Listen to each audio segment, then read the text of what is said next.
My next guest is Ashley Hubner. She is an instructional coach and curriculum specialist who has served in many roles in education from elementary school teacher to curriculum lead. Her degrees include a bachelor's in elementary education, a master's in curriculum and instruction, and principal certification. She served 13 years in the public school system, then transitioned to an educational consultant role where she has worked with curriculum companies to build quality educational experiences for students and with school districts to build instructional capacity among staff. Welcome to the podcast, Ashley. Hi, thank you for having me. I'm excited to be here. So tell me about a time when you were in the trenches and managed to crawl out. So I think probably the most worst time as an educator. I know we all have ups and downs and we go Mhm. through a roller coaster of, good seasons and bad seasons. But mine was actually following COVID, which I know COVID was really hard for a lot of people, but we had a lot of things in my personal life kind of all happen at one time. So school shut down in March with COVID. We went remote. So we're all trying to learn and navigate new systems of education and how to reach kids virtually and really work with all those things. Worked all summer long on the curriculum side of developing this remote curriculum that we could implement in the fall and giving students the option to have in-person school or remote learning. And then on top of all of that, in the early fall, my husband's father, who had been suffering from ALS, eventually passed. Mhm. And when he did, it was really hard. We had been trying for so long not to expose him to COVID and to keep him safe because Mhm. his medical needs were high. And so we actually did a really good job of doing that until the day he passed. Mhm. And all the family got together in that moment and COVID got spread. It was kind Mhm. of ironic that it happened like that. Yeah. But about half the family ended up with it. And the day of the funeral, we had like family members standing away from the funeral service because they couldn't be close because they had COVID. And so all of this like just really weighed on me emotionally. I hadn't lost someone that was still relatively young in my Mhm. life that, and such a hard way to lose someone. And so, going through this emotional cycle, and one of the things I coach teachers on too is understanding your emotions and looking at the emotional cycle Mhm. of your work life. And but this was like an emotional cycle that I don't think I had ever been in. Mhm. And trying to, one, I had to take time off for the funeral.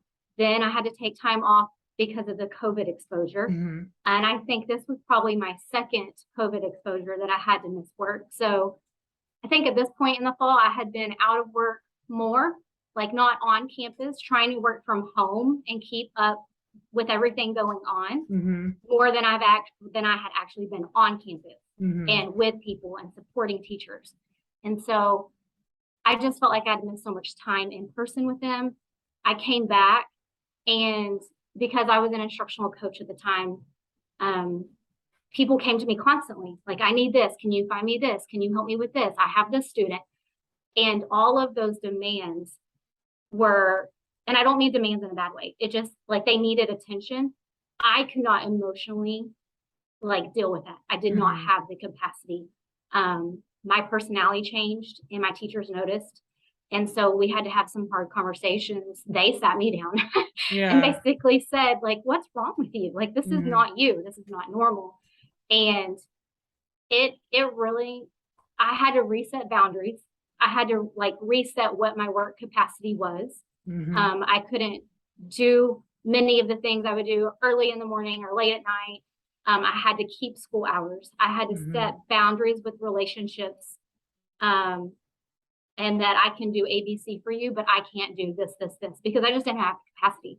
And I will say my teachers were very good with that. They handled it well. They knew what I was going through once we sat down and talked about it. But it just was a really hard time for me. And I would say it took me almost half the school year to get over that and to get back into who I was normally at work. And I didn't, Mhm. and I think what was hard is I didn't think something in my personal life would affect me that much that I couldn't do the work that I loved, but it did. Mhm, mhm. Yeah, and I think just, having gone through both the death of your father-in-law and getting COVID and kind of that ripple effect, like, it's understandable that, it's hard to, keep work at work and not let your personal life affect your work life, and I think Hmm. that year, a lot of people were going through Yeah. similar situations with, COVID being spread across the family, but also, you had on top of that with your father-in-law passing, so, we're glad that we're 2 years later and we're in a better situation with that now. So we're connected through the Road to Awesome Family. So your book just came out. It's called Foundations of Instructional Coaching. My book is next in queue. So maybe as of publication of this episode, it will be out. But yours released on the 13th of September. And so tell me about it, why you wrote the book, who can benefit from it, and how is it different than other books about instructional coaching? I have a copy right here just in case I needed it handy. Um, so Foundations of Instructional Coaching really stemmed from, I think it's 7 or 8 years Mhm, of experience being an instructional coach. mhm, The longest amount of time that I had been in any role in education in the public school system was in an mhm, instructional coaching role. And we moved from Texas to Florida a year ago over the summer. And with that shift, that's when I left the public school system and went into the consulting role. mhm, And I just really kept hearing coaches in conversations that I would have had with them, that were filling these positions within my old district, mhm, or coaches that I'm in Facebook groups with, just feeling like they were put in this coaching role and then they have no idea what to do. Like they were mhm. basically just told, go coach.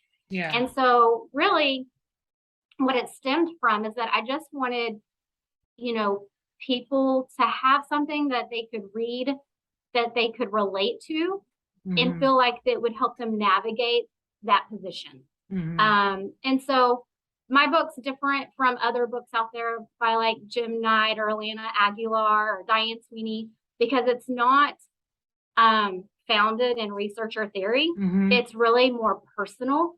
mhm, I wanted people to be able to read my book and personally grow as a mhm. coach with me through my journey and what I Okay. learned from my first year to my last year. Um, and I just want them to find community and feel Mhm, connected in the process of, the personal side of the book. mhm. And then I just want them to feel seen too. So I hope like as they read the book and they see the stories, that those stories parallel with theirs, and they're like someone gets it, someone understands Mhm, what this is like, navigating relationships with adults, trying to lead professional development that maybe with adults who don't want to be there.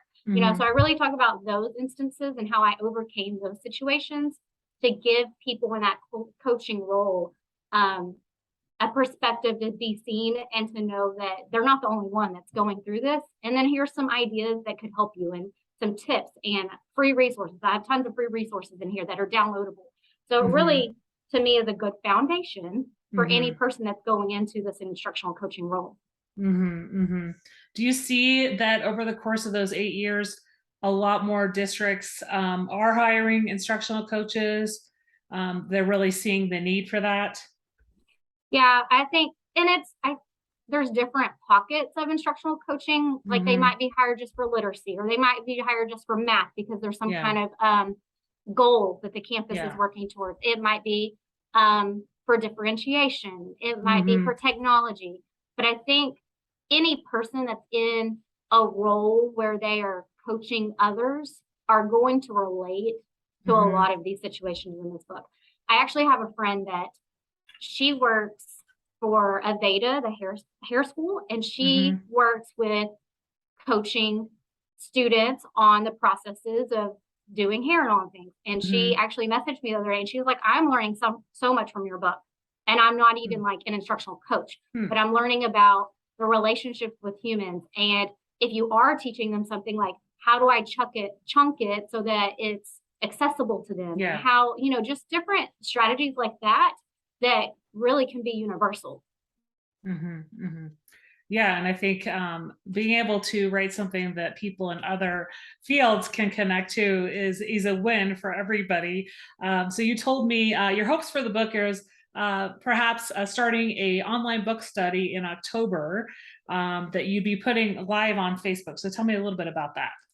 Yeah, so I did start advertising this on my Instagram already. Hmm. I want to, at the probably the last few weeks of October, because the few weeks before that I'm going to be really busy on conferences, but I want to do a live virtual book study with anybody who has my book that wants to go through it. I'm thinking we'll one chapter a week Hmm. and read it all, come together virtually, have a conversation about that chapter, about what they're doing or changing in their practice based on what they read, Hmm. sharing other ideas that they could bring to the table and add to the conversation of my book. And so, yeah, I'm hoping anybody who wants to do that, like I said, I started advertising it a little bit on Instagram. I haven't put it on Twitter yet, but I post the link to my Facebook group and people are free to join. It is Confessions of a Coach is the Hmm. name of the Facebook group. And I just want it to be a space where coaches can come and real talk about Hmm. the life of coaching, the bad, the good, the Hmm. ugly. And so that's what I'm hoping to create in this space. Hmm. Yeah, and I hope this reaches those people, especially who are new instructional coaches, who really don't get the training in their district. You mentioned Jim Knight's writings, and I was just reading his latest book, and he does mention a lot of people who, just are thrown in that role, right? And they, Mm-hmm. to be able to connect with people, like you said, and kind of work through your book and have that community. I think some people, like him and Elena Aguilar, they're Mm-hmm. very busy, and they're these big people that people, the regular teachers don't always reach out to. So, but I think having that Facebook community is really, you know, a, a good way to help work through your book and answer those questions. So you told me you left the school district and now you're working for Reimagine Classroom as a team leader. So what does Reimagine Classroom do? So Reimagine Classroom is a curriculum company, and we get contracted out by basically anybody who needs content created. Hmm. We do all kinds of projects. We've written content for apps, for Hmm. websites, for districts, but it's all curriculum based. We do K through 12, we do higher education. Hmm. Um, they do a lot of STEM focused things. But we've even had like companies reach out to us to have like brochures put together for them because they need like just content, creation for that. So it's really a fun job. I manage a team of writers and Hmm. we work together to figure out what the client wants and create the best curriculum content that we can to hand over to them to use if they need. Hmm. Hmm. And yeah, you told me you work with also private schools and schools as far away as Australia and even state level agencies. Mm-hmm. So you also worked with interventions when you were, was this prior to instructional coaching that you worked as a math interventionist? And Yes. So how did you look at data and work with that in PLCs? yeah, so that was kind of my first jump into Okay. coaching, and I Okay. do talk about it in the book a little bit. So they got a grant to hire basically a math interventionist using title funds to help Hmm. close this math gap that we were seeing in the students. And so they hired me as that math interventionist specialist, and my job was to directly work with tier 2 and tier 3 kids, but also coach teachers on um, tier two interventions in the Hmm. classroom and also the quality tier 1 instruction to help fill those gaps. And so, yeah, we were constantly looking at data, all unit assessments. We had check marks that we were progressing. I kept specific data on the students that I worked with in small groups. We had a really good system of, what were the points that we are going to look at. And we had I think it was like a 3-week cycle of meeting and check marking all of those kids, seeing what their progress was, Hmm. readjusting plans if we needed to. but we also used a lot of that data to drive our PLCs and our instruction. So, what are our small groups going to look like? What is our focus this week? What are the things we need to go back and reteach because the kids didn't get it by the end of the unit? And it really was the focus of what we did instructionally in the classroom. And it was a good springboard to get into coaching teachers in all content areas. Yes. So you are speaking a lot, as you mentioned, in the upcoming months. So tell me about a few of the conferences that you'll be speaking at in October and what those sessions are. Yeah, so my first opportunity is going to be in Austin, Texas, which I'm really excited to get to fly back to Texas. And there I'm going to be presenting 3 in-person sessions. And what's cool about this conference, it's with TCEA, but this is the CEC conference. It's coaching, I think it's Coaching Educators Conference or something like that. This conference is just for coaches, and coaches in any realm, like I mentioned before, like an ELL coach, a reading coach, a technology coach, whatever it is, it's for coaches only. So I'm really excited about that. But I'm going to be leading a session over a toolkit for differentiating your coaching. And this is really going to be looking at the different teachers that you're dealing with, their learning styles, their ability levels, and how do we differentiate our coaching practice for them, just like we would in the classroom for our instruction to our students. And so looking at some of those strategies that I have created, like I have a bank that I use, and sharing those and going through those with coaches. Another one that I'm going to be doing is creating a coaching framework. So we talked briefly earlier about, they get thrown into coaching and they don't know what they're supposed to do. A principal doesn't know what they're supposed to do either. So trying to create, what does that coaching framework look like for them at their campus or in their district? And I'm going to kind of walk them through, what I believe some guidelines should be, but also walk them through the process of reflecting on what is going to work for them in their role and their capacity at their district or campus. And then the other session I'm leading is coaching equity in the classroom.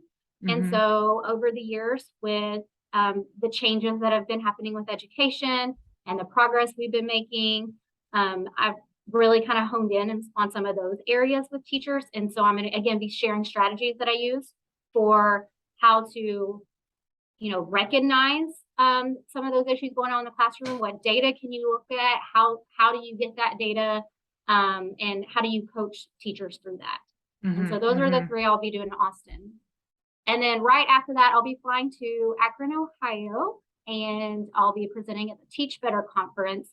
And I will be creating a coaching framework there, but it's going to be more geared towards administrators and thinking how to set up this for their coaches or whoever they're going to use as coaching. Because one of the things, like you mentioned before, our district's hiring instructional coaches, it's not consistent across the nation. There's, pockets of districts that have instructional coaches. There's districts that their assistant principal is an instructional coach, or they have a district person that comes in like once a week. So it is very different in every school institution on how they do this. So again, as administrators, how do we look at the capacity we have with our people, our capacity we have with our time, logistically, like looking at schedules, like how do we figure out where coaching is going to fit in, who's going to own that, and what's it going to look like? So going through that process. Yeah, and that's a great opportunity to, help facilitate how administrators can help new coach work a schedule out and like what that looks like in schools for places that haven't had instructional coaches. So your consultancy provides professional development at the campus and district level. You also want to impact the lives of students, and you work with stakeholders. I'm just taking some of the things from your website. So talk to me a little bit about what services people can contact you about if they're interested in working with you.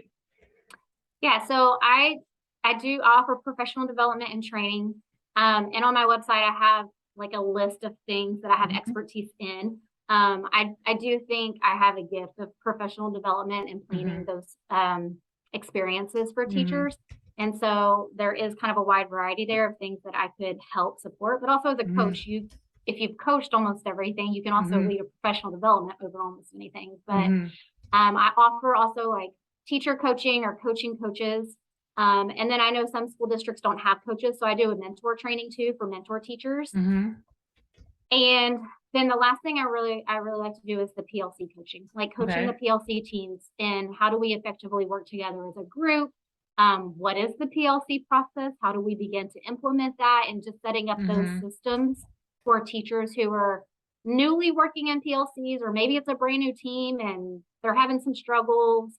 How can someone come in and help coach them up in that so they can become independent and run that PLC on their own? Mhm. Mhm. Yeah, and even though PLCs have been around for a while, it's like there's always new ways of looking at it. And sometimes, people will have said they've been doing PLCs, but it might not be exactly how, it's really supposed to be run. And I think there's always room for getting coaching on how to, really have a thorough process in schools. Well, we talked a lot about your book, your experience working as an instructional coach, the work that you do with Reimagine Classroom. Out of everything we talked about today on the podcast, what's one thing you'd like listeners to remember? So I have a saying that I think just speaks to the heart of who I am. I also think it Hmm. speaks to the heart of who we should be as educators. I like to say, in a crowd of roses, choose to be a sunflower, thornless, unwithering, and abundant in seed. And I always try to remember that to one, because sometimes you have to have a hard shell. Hmm. Sometimes um, you have to be the one who doesn't poke the bear or causes the Hmm. issues. You need to be the thornless one. But also, like, we are always planting seeds. We are always planting seeds in every moment that we have with a person from every interaction. And so I think like we just have to remember that we were the one planting those seeds, and they should be positive seeds and good seeds and growing seeds. And so that's one of my favorite little phrases to remember. It just keeps me grounded in who I want to be as an instructional coach. Hmm. Hmm. Well, I'll make sure to put that in the show notes. Where can people connect with you and find you online? So you can find me at coachingaccess.net. That's my website. And it has all of my information on there and my handles and how to contact me. But most of my handles from Twitter to Instagram to Facebook are all coaching_access or coaching.access. Um, so that's how you can find me. Great, great. Well, it's been a pleasure having you on the Out of the Trenches podcast today. Well, thank you.